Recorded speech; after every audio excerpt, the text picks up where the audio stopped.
চলুন তাহলে আমার শুরু করা যাক আমার মুড়ি ঘন্ট রান্নাটা। 5 চামচ তেল দিলাম, কেন মুড়ি ঘন্ট হলে একটু তেল ঝালে একটু লাগে। ধরুন প্রথমে দিলাম তেজপাতা, তারপর দিন শুকনো লঙ্কা, তারপর একটু জিরে ফোড়ন, জিরে দিয়ে পেঁয়াজটাকে ভালো করে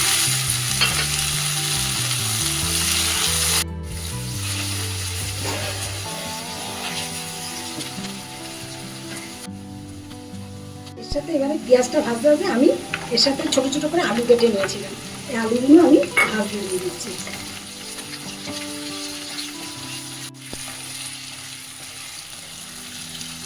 নুন দিয়ে দিলাম,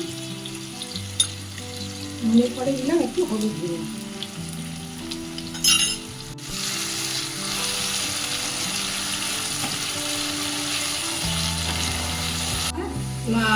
মাছের মুড়ো, এটা কাল থেকে ফ্রিজে রেখে দিয়েছিলাম ভাজা করে, একটু শক্ত মতো ফ্রিজের তো শক্ত, আমি এর মধ্যে কড়ার মধ্যে এই জন্য এবারে দিয়ে দিচ্ছি। আলু ভাজা হচ্ছে তার মধ্যে আমি এটা দিয়ে দিচ্ছি, যাতে এর মধ্যে ভাত চাপা দিলে মাছের মুড়োগুলো মানে নরম হয়ে যায়।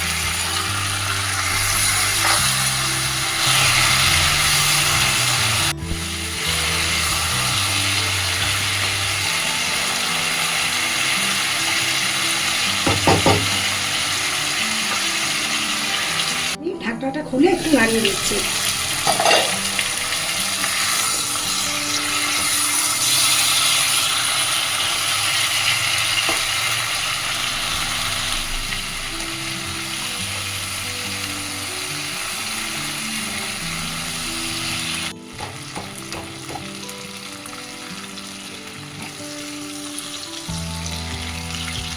মুড়োগুলো নরম হয়ে গেছে, আলুও আমার বেশ ভাজা ভালো হয়ে গেছে। হ্যাঁ, এবারে আমি দিতে থাকবো মশলাগুলো।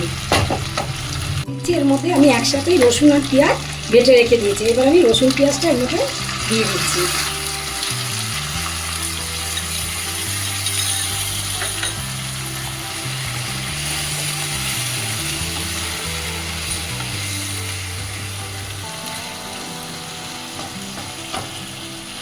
রসুন পেঁয়াজের গন্ধটা একটু চলে গেলে তারপরে কাঁচা গন্ধটা, তারপরে আমি মশলাগুলো দেবো।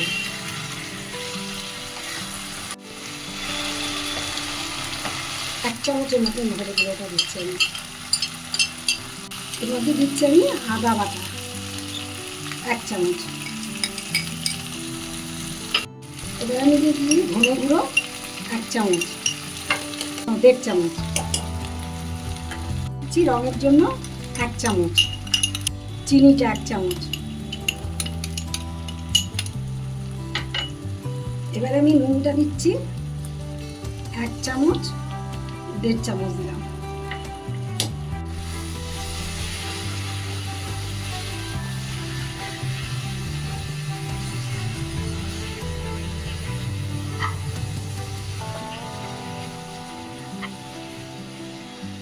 এবার আমি যা বাটি ধোয়া মশলার জলগুলো ছিল সেগুলো আমি দিয়ে দিচ্ছি এর মধ্যে। এবার আমি দিচ্ছি গোবিন্দভোগের চালটা, একটু ভেজে হালকা করে রেখে দিয়েছি, এর সাথে সেদ্ধ হয়ে যাবে।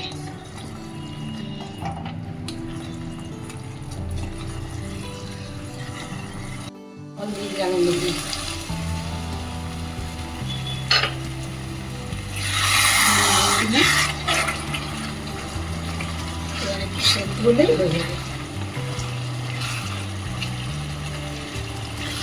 আমি চাপাটা দিয়ে দিলাম, এই কিছু একটুখানি জলটা কমে গেলে আমি এটাকে নামিয়ে ফেলবো। আমি স্টিমটাকে একটু কমিয়ে দিচ্ছি গ্যাসের। আমার রান্নাটা হয়ে গেছে, এবার আমি ঠিক ভালো গাওয়া ঘিটা একটু দিয়ে দিলাম, আর দেবো গরম মশলা। বন্ধুরা, আমার রান্নাটা হয়ে গেল, তোমরা নিশ্চয়ই দেখেছো আমি কীভাবে করলাম। আমি গ্যাস বন্ধ করে দিচ্ছি, তোমাদের সাথে আবার আমার দেখা হবে আর এক রেসিপিতে।